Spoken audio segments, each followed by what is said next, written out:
আমাদের প্রিয় নেতা শহীদ রাষ্ট্রপতি জিয়াউর রহমান এবং দেশটির বেগম খালেদা জিয়ার কনিষ্ঠ পুত্র আরাফাত রহমান কোকোর আজকে ৫৬তম জন্মবার্ষিকী।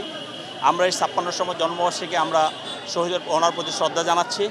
এবং আপনারা দেখেছেন একটি রাজনৈতিক পরিবারে জন্মগ্রহণ করেও যার ভিতরে রাজনীতির কোনো ছিটাফোটো কোনো এই ধরনের আচার আচরণ ছিল না। তিনি একজন সহজ সরল মানুষ ছিলেন এবং সমাজকে কিভাবে উন্নতির দিকে নিয়ে যাওয়া যায়, রাষ্ট্রকে কিভাবে উন্নতির দিকে নিয়ে যাওয়া, সেটাই ছিল তার মূল লক্ষ্য। এবং সেই লক্ষ্যে বিএনপি ক্ষমতায় থাকার পরেও তিনি যদিও তৎকালীন সময়ে ক্রিকেট বোর্ডের ডেভেলপমেন্ট কমিটির সভাপতি ছিলেন, কিন্তু ইচ্ছা করলে ক্রিকেট বোর্ডের তিনি সভাপতি হতে পারতেন, কিন্তু তিনি সেটা চাননি। তিনি চেয়েছিলেন যে কীভাবে ক্রিকেটকে উন্নয়ন করে এই দেশকে সারা পৃথিবীতে যত দ্রুত দেশকে পরিচয় করিয়ে দেওয়া যায়। যার কারণে ডেভেলপ কমিটিতে থেকে তিনি ক্রিকেটে ডেভেলপ করেছিলেন। এবং আপনি দেখেছিলেন তিনি একটি ফার্স্ট প্রায়োরিটিতে কিছু প্লেয়ার সিলেকশন করেছিলেন, সেটা হলো হাই প্রোফাইল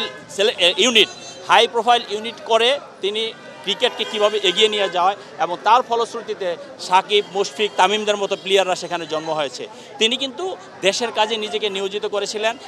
রাজনীতি না করলেও তিনি ছিলেন প্রচার বিমুখ, এবং প্রচার বিমুখ থেকেও যে একজন মানুষ দেশে আলোচিত হওয়া যায় সেটারই প্রমাণ হলো আরাফাত রহমান কোকো।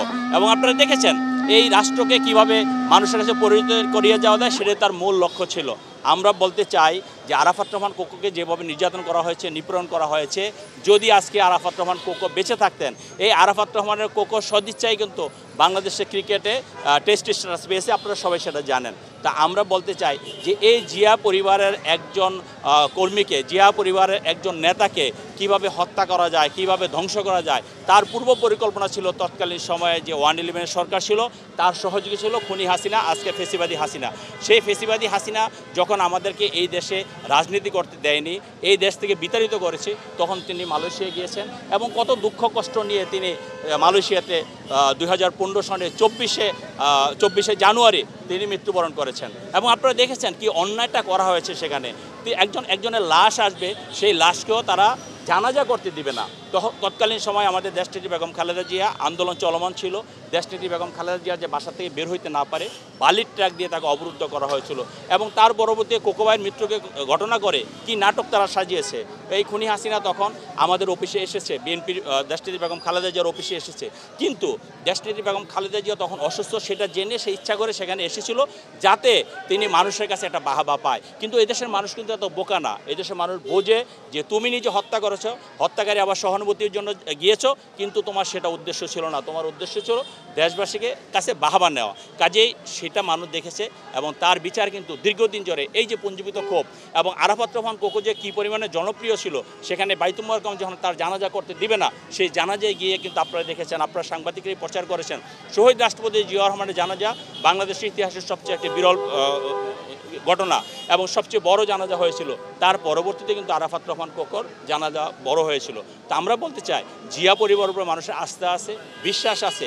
অতীতের শহীদ রাষ্ট্রপতি জিয়াউর রহমানের উপরে আস্থা বিশ্বাস রেখে এদেশের মানুষ তার কার্যক্রম পরিচালনা করেছে, তার দিক নির্দেশনা শুনেছে এবং পরবর্তীতে দেশটির বেগম খালেদা জিয়ার একই কাজ করেছে, তাকে মানুষ মেনেছে এবং মানুষকে ঐক্যবদ্ধ করে এই দেশকে একটি জাতীয় সেবা দিয়েছে দেশটির বেগম খালেদা জিয়া। আজকে এই ফেসিবাদ বিরোধী আন্দোলনে আমাদের পার্টি ভারপ্রাপ্ত চেয়ারম্যান জনাব তারেক রহমান দীর্ঘ 17 বছর এত নির্যাতন নিপীড়নের পরেও আমাদের জাতিকে ঐক্যবদ্ধ করেছে, জাতিকে ঐক্যবদ্ধ করে 5ই আগস্ট ফেসিবাদকে পালিয়ে যেতে বাধ্য করেছে। আমরা চাই তারেক রহমানের নেতৃত্বে, এবং তারেক রহমান চায় তার নেতৃত্বে আগামী দিনে একটি মানবিক বাংলাদেশ গড়বে, যেখানে যেই বাংলাদেশে আরাফাত রহমান কোকোর মতো আর কোনো মানুষের অন্যায়ভাবে জীবন দিতে হবে না, চিকিৎসা থেকে বঞ্চিত হতে হবে না, ফ্যামিলি থেকে বঞ্চিত হবে না। রাজনীতি সবাই আমরা করি, যার যার অবস্থান থেকে আমরা রাজনীতি করব, যে পার্টি করি আমরা করব, কিন্তু মানুষের বাক স্বাধীনতাকে গুরুত্ব দিয়ে আমাদের পার্টির ভারপ্রাপ্ত চেয়ারম্যান জনাব তারেক রহমান আগামী দিনে একটি মানবিক রাষ্ট্র গঠন করার যে প্রচেষ্টা, সেটাকে আমরা এগিয়ে নিয়ে যাব। আমি বলতে চাই আরাফাত রহমান কোকো যদি আজকে বেঁচে থাকতো, আজকে ক্রীড়াঙ্গনে, বিশেষ করে ক্রীড়াঙ্গনে আজকের যে অবস্থা, ফুটবল হোক, ক্রিকেট হোক, এই অবস্থা থাকতো না, এটা আরও অনেক উন্নত শিখরে যেত। আজকে আমরা বাংলাদেশের হয়ে ব্রাজিলের সমর্থন করি, আমরা বাংলাদেশের হয়ে আর্জেন্টিনার সমর্থন করি, আমরা বাংলাদেশের ক্রিকেট অস্ট্রেলিয়ার সমর্থন করি, পাকিস্তানের সমর্থন করি, আমরা কেন বাংলাদেশের সমর্থন করবো না? বাংলাদেশের ক্রিকেট কেন এত বড় হবে না? আরাফাত রহমান কোকো যদি বেঁচে থাকতো, তার প্রতিফলন আপনারা দেখতে পারতেন। আজকের এই দিনে আপনারা সবাই তার জন্য দোয়া করবেন, আল্লাহ রাব্বুল আলামিন যাতে তাকে বেহেশতের সর্বোচ্চ মাকাম দান করে।